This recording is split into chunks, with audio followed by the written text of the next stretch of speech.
السلام عليكم ورحمة الله وبركاته، اللهم صل وسلم وبارك على سيدنا محمد وعلى آله وصحبه أجمعين. اخواتي وحبايبي عاملين ايه؟ يا رب دايما تكونوا بخير وفي أحسن حال.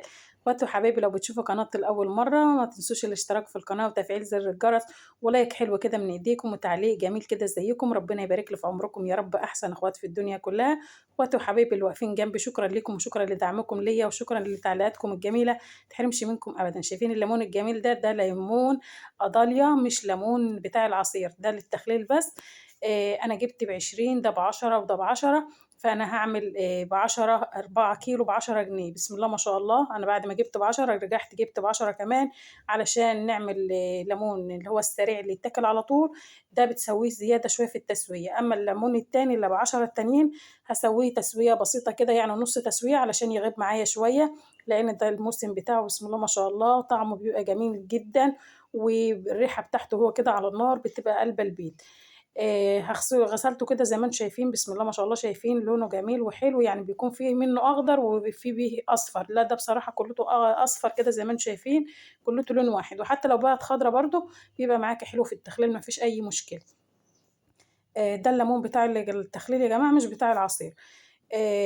بصراحة أنا باحبه لإنه بيكون طعمه حلو، وكمان ما بيعوزش تحلية زي الليمون التاني ده. كده حاجة على السريع، حاجة زي الفل.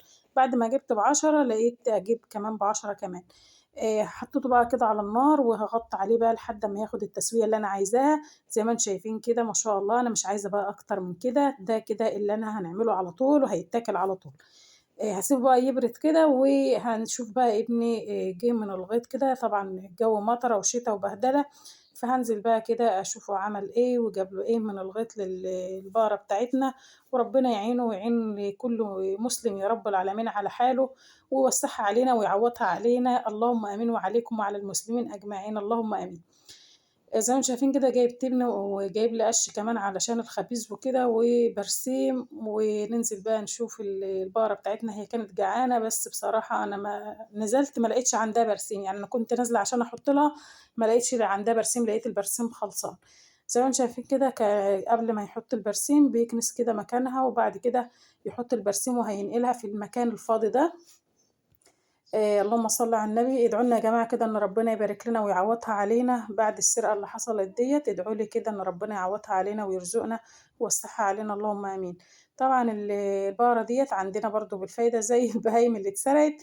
بس والله العظيم أنتم عارفين، يعني أنا دخلت مرّة لقيت الباب موارب كده وابني كان بيسقيها، فما لقيتهاش مكانها. أنا قلبي وقع في رجليّا، وقُلت بس تبقى اتاخدت هي كمان والحمد لله. فبابُص لقيته بيسقيها، فلقاني حاطة إيدي على قلبي كده. قال لي: "مالِك؟" قُلت له: "أنا قلبي وقع في رجليّا لمّا ما لقيتش البقرة." قُلت بس يبقى إيه، جايين يكمّلوا عليها. يعني هي بصراحة ما كانتش بتتربط في الحوش بتاع البيت ده، يعني كان بتتربط في الغيط، ما كانتش بتيجي البيت خالص، كانت دايمًا بالليل بالنهار موجودة هناك. من بعد السرقة ديّة إحنا جبناها هنا، يعني إيه، على زي ما بيقولوا من خاف سِلِم.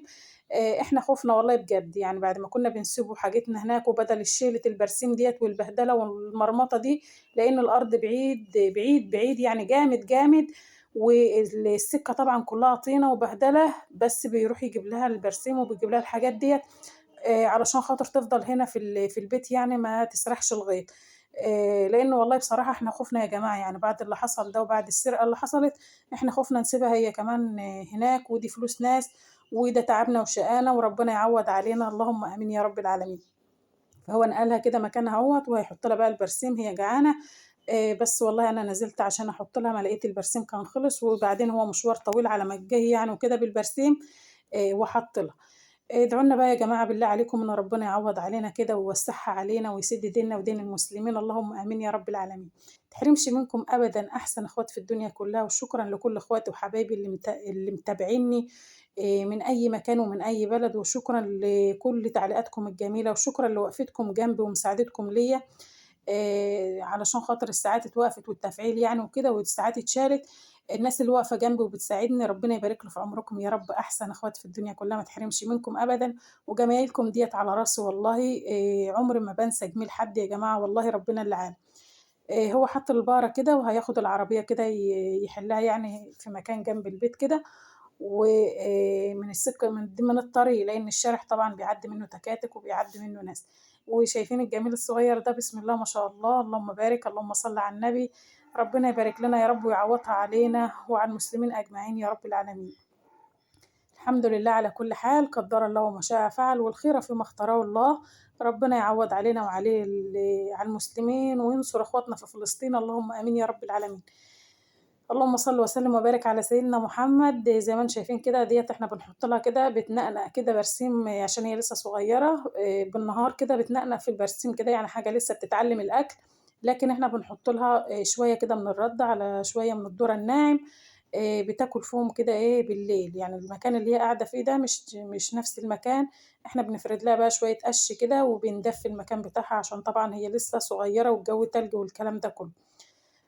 هو هنا حل العربية وجاب الركوبة بتاعته اهيّة، وربطها كده عشان يحط لها هي كمان، لإن بصراحة المشوار بعيد يا جماعة وبهدلة، إن هي بتيجي شايلة الحاجات ديّة في الطينة وفي القرف ده كلّه. بس الحمد لله على كل حال، إحنا كنا مرتاحين من التحويل البرسيم ومن الحاجات ديّة، بس الحمد لله. أتمنى الفيديو يكون عجبكم، ما تنسوناش في لايك وشير للفيديو.